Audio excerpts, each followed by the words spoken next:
Because gases have been studied for so long, there are a lot of different observations that have become pretty reliable when we're looking at gases. And we're going to start looking at those by looking at some of the simple gas laws.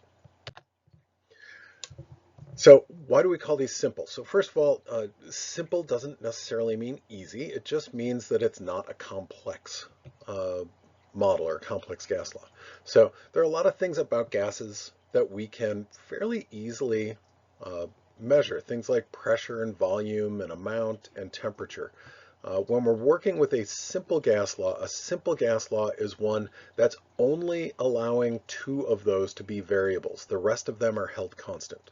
So we've got two variables, one that we're going to deliberately change and one that we're going to observe.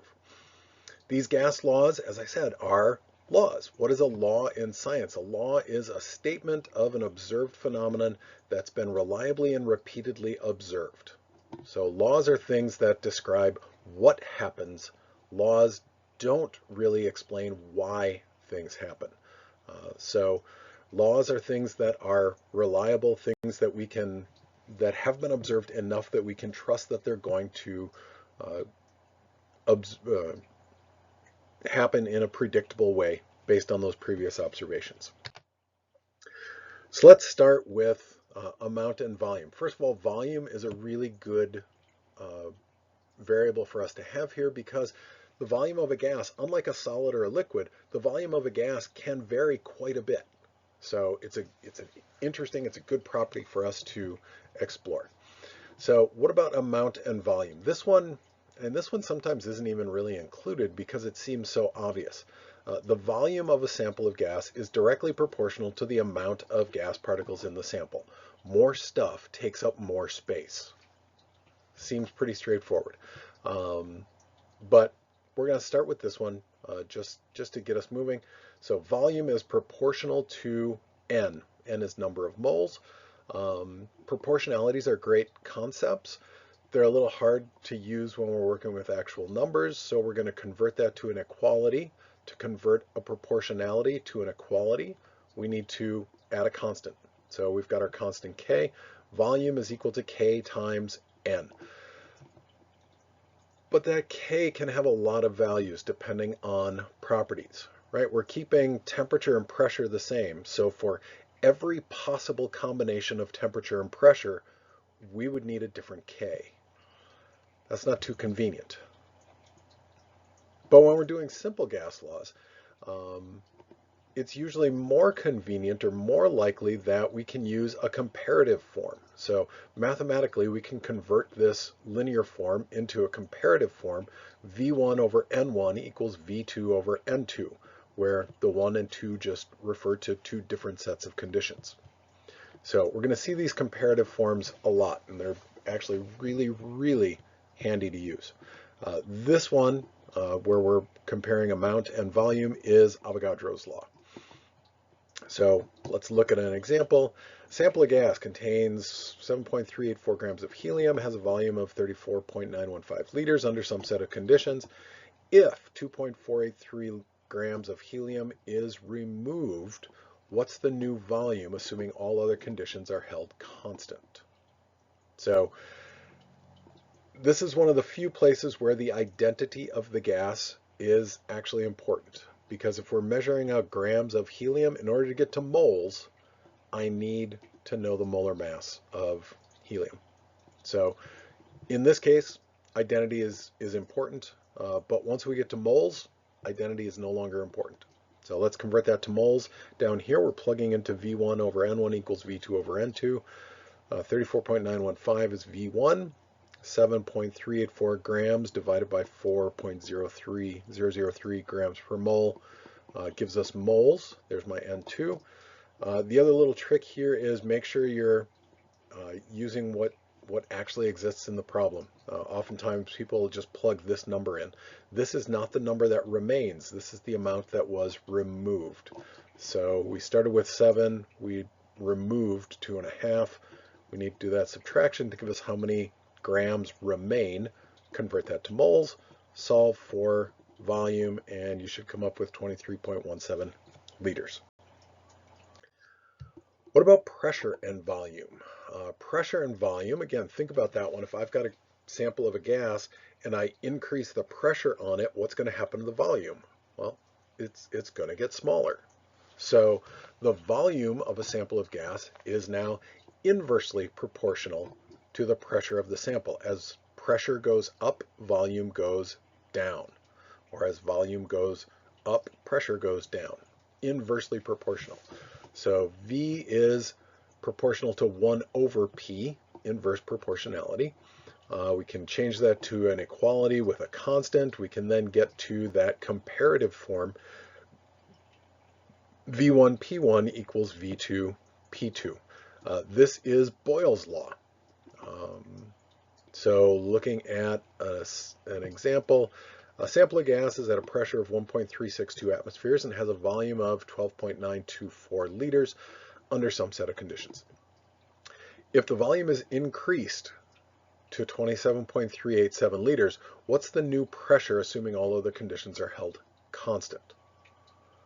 So we can plug that in. Before we plug it in, let's predict at least the direction we're supposed to go here. So if I've got gas at 13 liters of gas, and I expand that to 27 liters, what's going to happen to the pressure? I would expect if my gas now has more space, the pressure is going to go down. So my answer should be something lower. Plugging our values from the problem into V1 P1 equals V2 P2, indeed, we find out that the pressure is 0.6427 atmospheres. Another note here has to do with units in these. For a lot of these properties that we're measuring, there are a variety of units. Now, liters is a pretty standard one for volume, but what about pressure? We looked at a lot of pressure units, and we could convert this to pascals if we wanted to, but unless there's a reason, why bother? We can just leave it as atmospheres, and it comes out as atmospheres. So there we go. There's Boyle's law, pressure and volume. What about temperature and volume? Again, let's think about this. If I have a sample of gas and I decrease the temperature, what's going to happen to the volume? It's going to get smaller, right? You may have seen this if you've ever taken a balloon out of a warm store in the middle of winter or out of a cool store in the middle of summer. You see how the temperature affects that gas sample.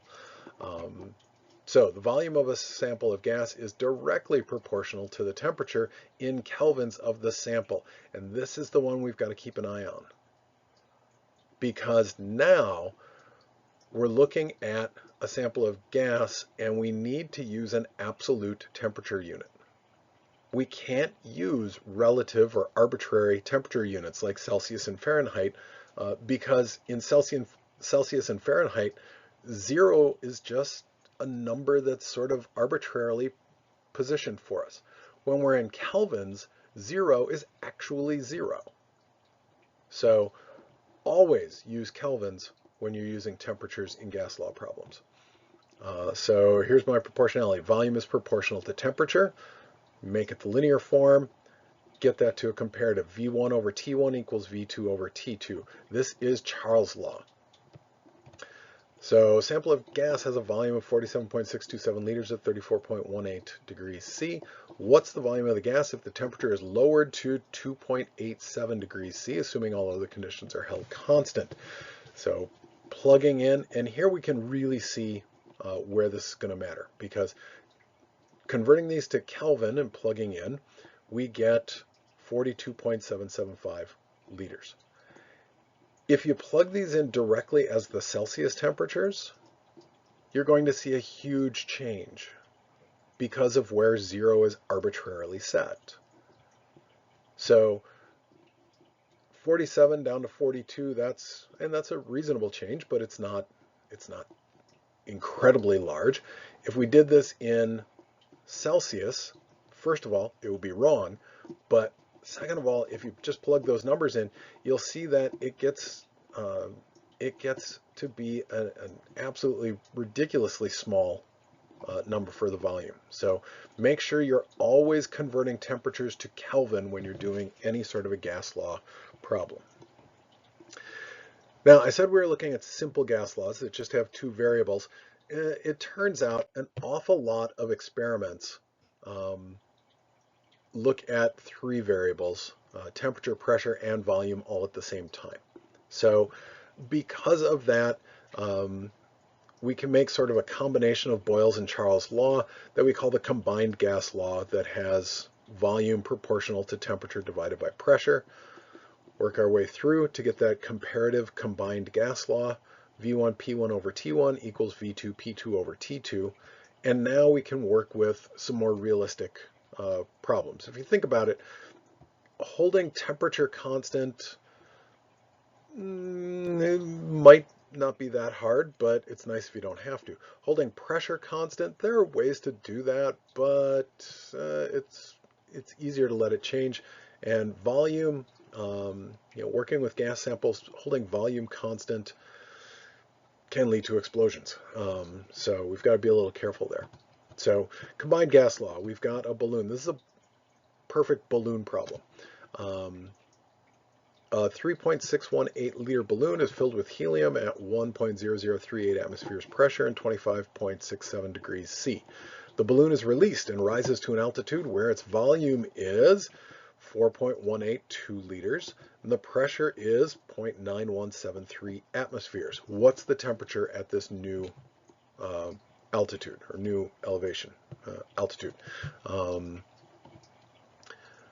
So really a lot of times the challenging part about these problems is just making sure that we're keeping all of our ones and our twos together. So this is V1, there's P1, there's T1 that I have to convert to Kelvin.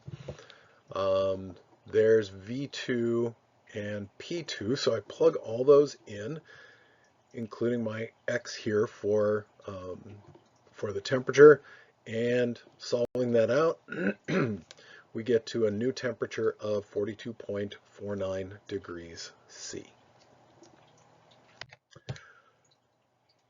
Gas laws, not really that difficult. They just take a little bit of algebra, they take a little bit of recognition of what's going on, but the nice thing about gas laws is you all have enough experience with gases just in everyday life that you can usually make some pretty good predictions about how things are going to change and see how your problem setup works within that setting. Good luck on that, and I will see you next time.